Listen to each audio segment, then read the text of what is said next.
പിതാവിൻ്റെയും പുത്രൻ്റെയും പരിശുദ്ധാത്മാവിൻ്റെയും നാമത്തിൽ ആമേൻ. എൻ്റെ പ്രിയപ്പെട്ടവരെ, ഇന്ന് ഫെബ്രുവരി 14 ശനിയാഴ്ച. അമ്മേ പരിശുദ്ധ അമ്മേ, അമ്മേ പരിശുദ്ധമേ, ദൈവമാതാവേ, കൃപാസനത്തിലൂടെ ഞങ്ങൾക്കും ഞങ്ങളുടെ ദേശത്തിനും അമ്മ മധ്യസ്ഥം തേടി തന്ന എല്ലാ അനുഗ്രഹങ്ങൾക്കും കൃപകൾക്കും ഞങ്ങളിപ്പോൾ ഹൃദയം നിറഞ്ഞ നന്ദി പറയുന്നു.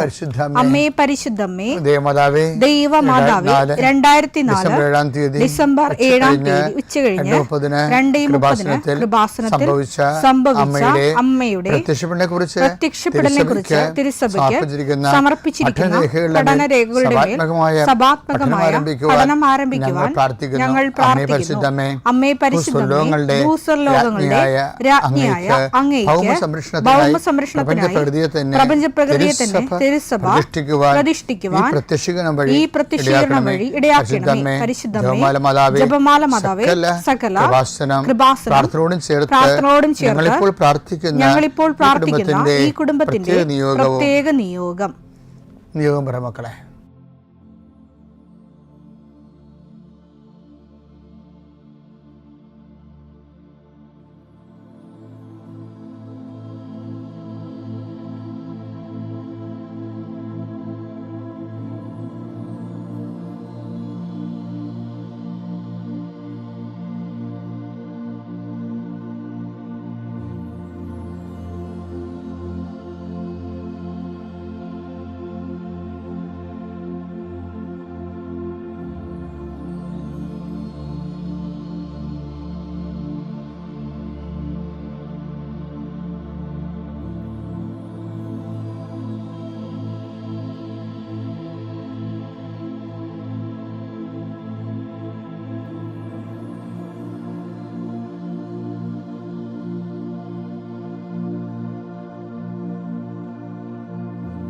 അമ്മയുടെ പ്രത്യക്ഷീകരണത്തിന്റെ ഈ അനുഗ്രഹവേളയിൽ ഞങ്ങൾക്ക് സാധിച്ചു തരുവാൻ കനിയണമേ.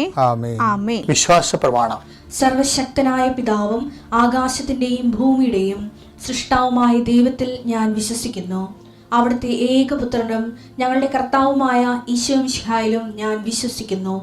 ഈ പുത്രൻ പരിശുദ്ധാത്മാവിനാൽ ഗർഭസ്ഥനായി കന്യകാമറിയത്തിൽ നിന്ന് പിറന്ന് പൊന്തിയോസ് പീലാത്തോസിന്റെ കാലത്ത് പീഡകൾ സഹിച്ച് കുരിശിൽ തറയ്ക്കപ്പെട്ട് മരിച്ച് അടക്കപ്പെട്ട് പാതാളങ്ങളിൽ ഇറങ്ങി മരിച്ചവരുടെ ഇടയിൽ നിന്ന് 3-ാം നാൾ ഉയർത്ത് സ്വർഗത്തിലേക്ക് എഴുന്നള്ളി സർവശക്തിയുള്ള പിതാവായ ദൈവത്തിന്റെ വലതുഭാഗത്തിരിക്കുന്നു. അവിടെ നിന്ന് ജീവിക്കുന്നവരെയും മരിച്ചവരെയും വിധിക്കുവാൻ വരുമെന്നും ഞാൻ വിശ്വസിക്കുന്നു. പരിശുദ്ധാത്മാവിലും ഞാൻ വിശ്വസിക്കുന്നു. വിശുദ്ധ കത്തോലിക്കാ സഭയിലും പുണ്യവാന്മാരുടെ ഐക്യത്തിലും പാപങ്ങളുടെ മോചനത്തിലും ശരീരത്തിന്റെ ഉയർപ്പിലും നിത്യമായ ജീവിതത്തിലും ഞാൻ വിശ്വസിക്കുന്നു. ആമേൻ. സ്വർഗ്ഗസ്ഥനായ ഞങ്ങളുടെ പിതാവേ, അങ്ങയുടെ നാമം പൂജിതമാകണമേ. അങ്ങയുടെ രാജ്യം വരണമേ. അങ്ങയുടെ തിരുമനസ് സ്വർഗത്തിലെ പോലെ ഭൂമിയിലും ആകണമേ. അന്നു വേണ്ടുന്ന ആഹാരം ഇന്ന് ഞങ്ങൾക്ക് തരണമേ. ഞങ്ങളോട് തെറ്റ് ചെയ്യുന്നവരോട് ഞങ്ങൾ ക്ഷമിക്കുന്നത് പോലെ ഞങ്ങളുടെ തെറ്റുകൾ ഞങ്ങളോടും ക്ഷമിക്കണമേ.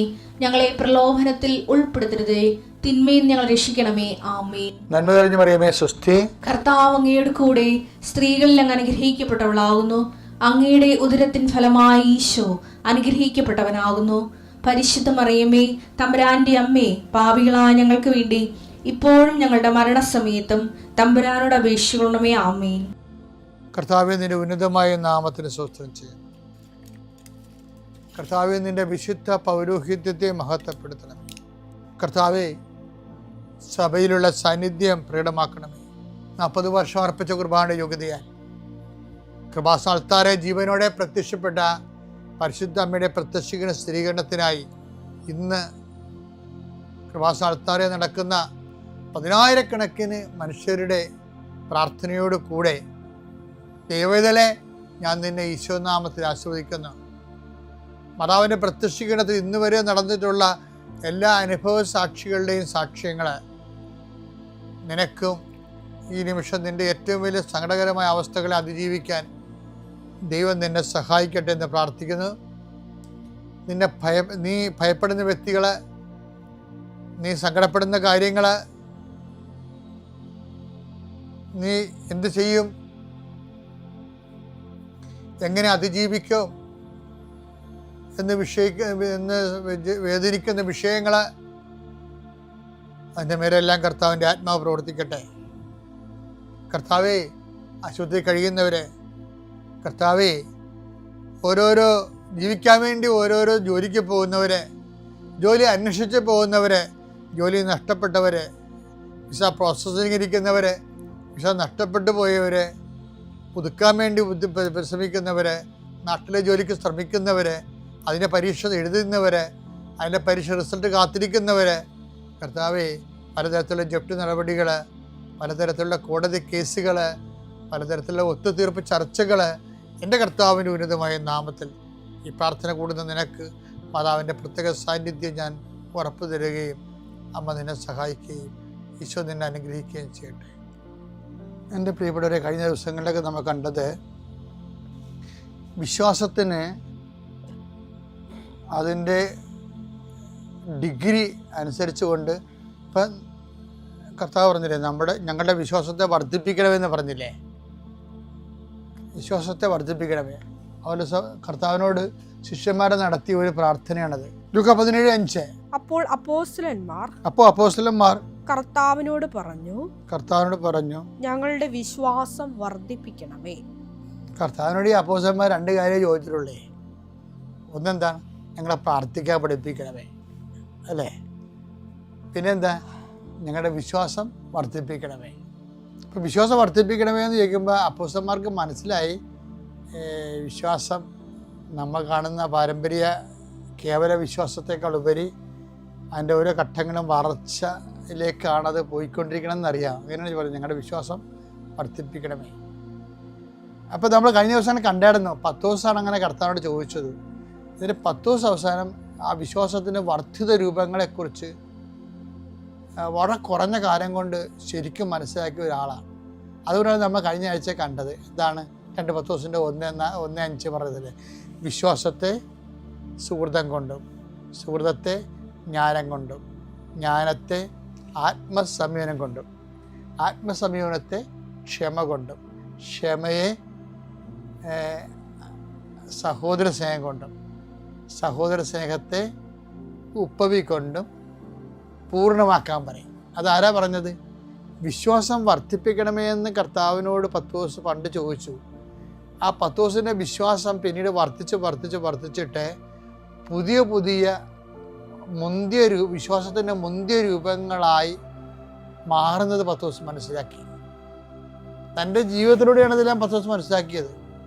അപ്പം നിങ്ങൾക്ക് സഹോദര സ്നേഹം ഉണ്ടെങ്കിൽ അതിൻ്റെ അർത്ഥം നിങ്ങൾക്ക് ഉപവി ഉണ്ടെങ്കിൽ, സഹോദര സ്നേഹത്തെക്കാൾ വലുതാണ് ഉപവി. RSV ബൈബിളിൽ, ഇപ്പം മലയാളം ബൈബിളിൽ ഉപവി എന്ന് എഴുതിയിട്ടുണ്ട്. ഈ സ്ഥലത്ത് RSV ബൈബിളിൽ എഴുതിയിരിക്കുന്നത് ലവ് എന്ന് മാത്രമാണ്. പക്ഷെ യഥാർത്ഥത്തിൽ എന്താണത്? ഈ വിശ്വാസത്തിൻ്റെ അവസാന രൂപമാണത്. അത് ലവ് അല്ല ശരിക്കും പറഞ്ഞാൽ. ആ ലവിനേക്കാൾ ഉപരി അത് ലവ് പരസ്പര സഹോദര സ്നേഹം മുകളിലുണ്ടല്ലോ, പിന്നെ ലവ് എന്ന് പറയേണ്ട കാര്യമില്ല. ആ ലവ് എന്ന് പറയേണ്ട ശരിക്കും വന്നിരിക്കുന്നത് ഉപവിയാണ്. ഉപവിക്കൊരു പ്രശ്നമുണ്ട്. എന്താണ് ഈ ഉപവി അവസാനം പറയണത്? ഉപവിയാണ് വിശ്വാസത്തിൻ്റെ ലാസ്റ്റ് രൂപം.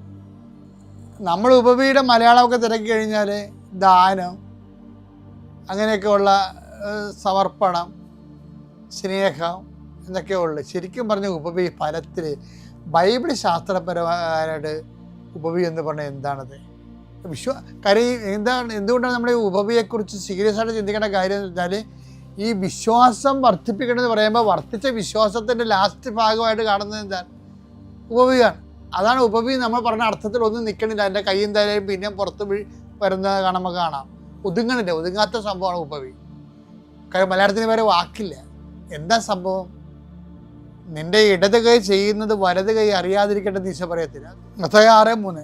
നീ ധർമ്മദാനം ചെയ്യുമ്പോൾ അത് രഹസ്യമായിരിക്കേണ്ടതിന് നിന്റെ വലത് കൈ ചെയ്യുന്നത് ഇടതു കൈ അറിയാതിരിക്കട്ടെ. അതൊരു ഫിഗറേറ്റീവ് വർത്തമാനമാണ്. പക്ഷെ വലത് ചെയ്യുന്ന ഇടത് കൈ അറിയാതിരിക്കട്ടെ. അപ്പോൾ അതിനൊരു കാര്യമുണ്ട്. എന്താണ്? രഹസ്യത്തിൽ അറിയുന്ന പിതാവ്. 10:6-4 രഹസ്യങ്ങൾ അറിയുന്ന നിന്റെ പിതാവ് രഹസ്യങ്ങൾ അറിയുന്ന നിന്റെ പിതാവ് നിനക്ക് പ്രതിഫലം നൽകും. നിനക്ക് പ്രതിഫലം. ഉപവിയുടെ പ്രശ്നം എന്ന് പറയുന്നത് പ്രതിഫലം നാട്ടിൽ നിന്നോ വീട്ടിൽ നിന്നോ പേര്, സൽപ്പേര്, നല്ല പേര്, അല്ലെങ്കിൽ നമുക്ക് ആൾക്കാരുടെ സഹവർത്തിത്വം, മനുഷ്യനിൽ നിന്ന് വരുമാനങ്ങളൊന്നും ഇല്ലാത്ത സാധനമാണ് ഉപവി. പിന്നെന്താണ്? അത് രഹസ്യമാണ്. അത് ആരുടേതാണ്? അതുകൊണ്ടാണ് ഈശോ പറയണത്, ഞാൻ രോഗിയായിരുന്നു, നിങ്ങൾ എന്നെ സന്ദർശിച്ചു. അപ്പോൾ രോഗികളെ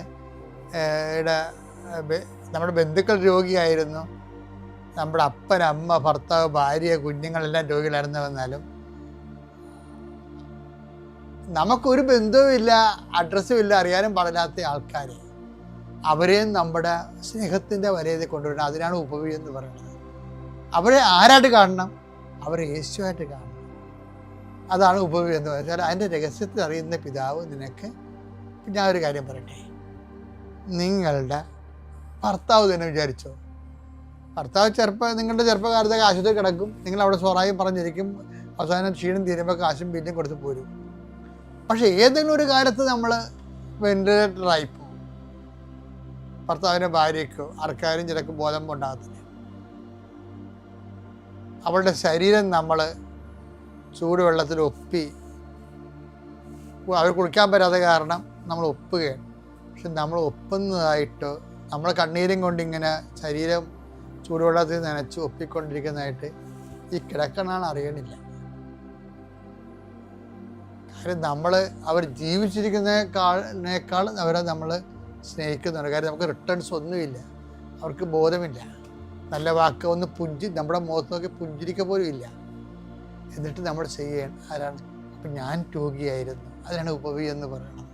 ഈ ഉപവി എന്ന് പറയുന്നത് നമ്മൾക്ക് ഡയറക്റ്റ് വരുമാനങ്ങളൊന്നുമില്ല, ആനുകൂല്യങ്ങളൊന്നുമില്ല, മറിച്ച് രഹസ്യത്തിൽ അറിയുന്ന പിതാവ് നിനക്ക് പ്രതിഫലം നൽകുന്ന പ്രവർത്തനമാണ് ശരിക്കും പറഞ്ഞാൽ 1:10 വരെയുള്ള അവസാനത്തിൽ വിശ്വാസത്തിൻ്റെ വർദ്ധിത രൂപങ്ങളിൽ പറയുന്ന ലാസ്റ്റ് പറയുന്ന ഉപവി എന്ന് പറയുന്നത് സ്നേഹമല്ലാതെ, സ്നേഹത്തിനേക്കാൾ വലുത് ഇങ്ങോട്ട് റിട്ടേൺസ് ഭൗതികമായിട്ട് ക്യാഷ് ആൻഡ് കൈൻഡ് ഇല്ലാതെ, ഒരു പുഞ്ചിരി പോലും ഇല്ലാതെ അതിനെ ക്രിസ്തുവായിട്ട് കണ്ടുകൊണ്ട് ക്രിസ്തുവിൽ നിന്ന് നിത്യതയെ കിട്ടുന്ന റീഫണ്ടിനെ ഉദ്ദേശിക്കുന്ന കാര്യങ്ങളാണ് ബൈബിളിൽ ഉപവി എന്ന് പറയുന്നത്.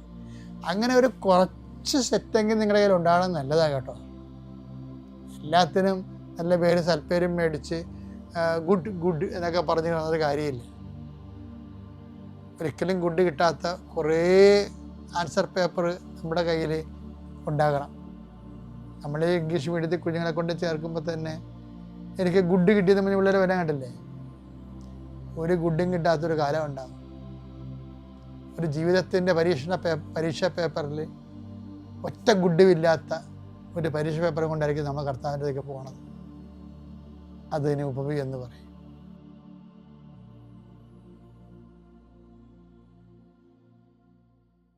അത്യപൂർവ ദൈവാനുഭവങ്ങൾ ഇനി നിങ്ങൾക്കും സ്വന്തം. ഈ യൂട്യൂബ് ചാനൽ ഇതുവരെ സബ്സ്ക്രൈബ് ചെയ്തിട്ടില്ലെങ്കിൽ ഇപ്പോൾ തന്നെ സബ്സ്ക്രൈബ് ചെയ്യുക. ഈ വീഡിയോ ഇപ്പോൾ തന്നെ നിങ്ങളുടെ സുഹൃത്തുക്കൾക്ക് ഷെയർ ചെയ്തുകൊണ്ട് കർത്താവിൻ്റെ പ്രേക്ഷിതരാകുക.